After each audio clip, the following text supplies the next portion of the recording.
પણ બાપુ અમારે માતાજીએ તરવાર પીડી છે 500 વર્ષની. અમે રાજસ્થાનથી આવ્યા હતા, લેતા આવ્યા અમારા કુટુંબના. પણ બાપુ સાનલા કરી કરીને તરવાલા આમાં 18 વાંક થઈ ગયા. તરવાલા સાનલા કરે ને બધા, એટલે મિયાનનો નેઠો નથી રહ્યો, નકરા સાનલા જ દેખાય છે. આપણે એમના કયું યંત્ર હોય છે એમ. બાપુ એનું ગીત લખ્યું છે મેં. તરવાલને પીડા થાય છે, મેં પગે લાગ્યો કે હેમાં ભવાની તરવાલી શક્તિ છે બાપુ. તો એ જોગ માયા તું તો ભવાની છો. તારા તરવાલના ધારથી નેજા ચીડ્યા છે, નેજા ઉતર્યા છે. તારા ધારથી હિમાલય ફર્યા છે. અરે તારા ધારથી તો ધર્મ ફર્યા છે. નથી થયું બાપુ આ ભૂમિ માથે? એના ધારથી શું નથી થયું? તારે મેં કીધું તારી કઈ પીડા ખરી? ત્યારે બાપુ તરવારી મને કહે છે, કવિરાજ વાત જવા દે. શું કહે છે કે શરમાણી સમશેર જેથી વાલા કાળા થયા દાઈ કેર તેદી ભાઈ શરમાણી સમશેરજી.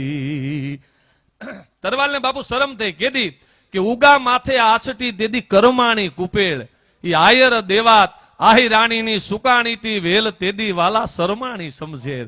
ત્યાંથી આગળ બાપુ કે ભિયા કકલના છયે છોરુનો ખાંડા ધારે ખેલ. બાપુ જાતનો મિયાણો ભિયો કકલ કચ્છની કથા છે.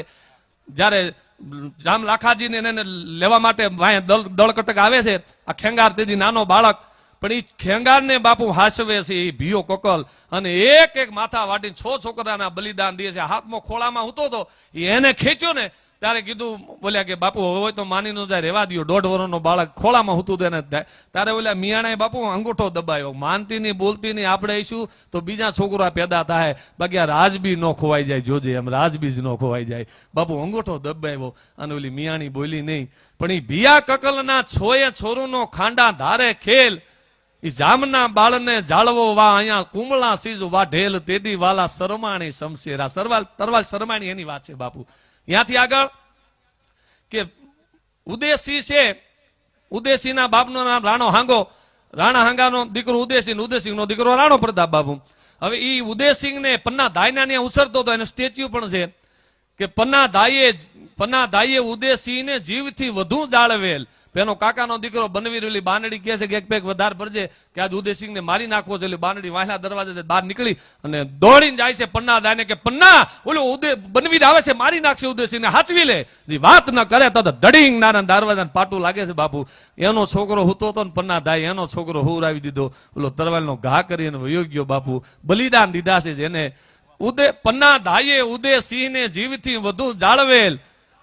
બનવીરની વાઢાળી એટલે તરવાલ, બનવીરની વાઢાળી હેઠે એના વાલ સોયાને વોરેલ તેદી વાલા શરમાણી શમશેર. ત્યાંથી આગળ બાપુ આપણે બાવળો બારવટીયો થઈ ગયો કાઠી દરબારમાં. ખુખાર બારવટીયો, 1 મહિનો તો અંગ્રેજ અફસરોને ડોટાવેલા એવો બારવટીયો. હવે એને કાઠિયાણીને ઘરે સમાચાર મોકલે છે કે બાવળો ત્યાં બોલાવે છે. ઓલો ઘરાણા બરાણા સજીને કાઠિયાણી જાય છે, હરખ હમાતો નથી ગીરના ડુંગરા માથે. તારે કાઠી બાવળો કે છે કે આપ કેમ પધાર્યા? તો કે 1.5 વર્ષથી આપના દીદાર નથી કર્યા, દર્શન નથી કર્યા, એટલા માટે આવી છું. તો કે તારાથી અવાય નહીં, તું કાઠિયાણી છો, કેવી છો? ક્રોધમાં બાપુ તરવાલ હોહરી કાઢી નાખી, છાતી હોહરી. એટલા માટે બાપુ તરવાલ શરમાણી છે અબળા માટે હાલી. એટલે કે બાવાવાળાને મળવા આવ્યા અને પોરહ ઉર પ્રગટેલ, પણ કાઠિયાણીના કાળજે ખૂપી તેદી ગીરના ડુંગરા રોયેલ તેદી વાલા શરમાણી શમશેર. ત્યાંથી આગળ બાપુ તરવાલ એમ કે છે હું શરમાણી એમ નહીં, હું તો રોઈ છું કવિરાજ. રાતે આહુડે કેદી કે મકાનથી મોટા મહેલો લગ નિજ ગોતર ગરદન થયેલ તેદી ઈ ભવાનીની આંખડીઓમાં રાતા આહુડા રડેલ તેદી વાલા શરમાણી શમશેર. પણ બાપુ તરવાલ છેલ્લે હારો મને જવાબ દે છે. આ મારા માતાજી તરવાલનું ગીત છે બાપુ. દર્શન કરવા જાય એટલે દર્શન તો કરી, તરવાલને હારે પગે લાગી. પણ તરવાલ એમ કે છે કે એનું કે હવે માં તારી ક્યાં ઈચ્છા ખરી? તારે તરવાલ છેલ્લો સંદેશો દે છે કે હવે કાંઈ ઈચ્છા નથી. તો કે કોઈ બેનીના નંદવાઈ ચૂડાનું વાળવા નથી મારે વેર. હવે કોઈ બેન દીકરીના ચૂડા નંદવા એવા વેરે નથી વાળવા મારે. હવે અહિંસક થઈ જવું છે, બહુ આયલી. કોઈ બેનીના નંદવાઈ ચૂડા અનું વાળવા નથી મારે વેર. તો મેં કીધું આ કાટ લાગ્યો છે એ શું છે? ત્યારે તરવાર કહે છે જે કાટ છે ને એ લોઢાનો નાશ કરે છે, પાપ છે ને કુટુંબનો નાશ કરે છે. આ પાપ લાગ્યા હોય બધા કાટ જે હાલી છું નો હાલવા જગ્યાએ જે હલાવી છે મને, એ બધા પાપ મારા કાળ જ્યાં ખોરી ખાય છે. સગળા પાપે મુજ કાળ જ હળી ગયા, મારા કાળ હળગી રહ્યા છે, મારું અસ્તિત્વ નહીં દે. જેથી એની જૂરા કાટ લાગે એટલે જૂના થઈ જાય, મારું અસ્તિત્વ નહીં દે, એ નાશ થઈ જશે. ત્યારે કવિરાજને એટલો સંદેશો આપી બાપુ કે સગળા પાપે મુજ કાળજ સળી ગયા, હે કવિરાજ હવે મારે તારે કેટલીક વાતો કરવી. પછી મ્યાનમાં મુખ ઢાકેલ તેદી વાલા શરમાણી શમશેર, એટલું કહી અને તરવાલે પોતાનું મોઢું મ્યાનમાં ઢાંકી દીધું. એટલે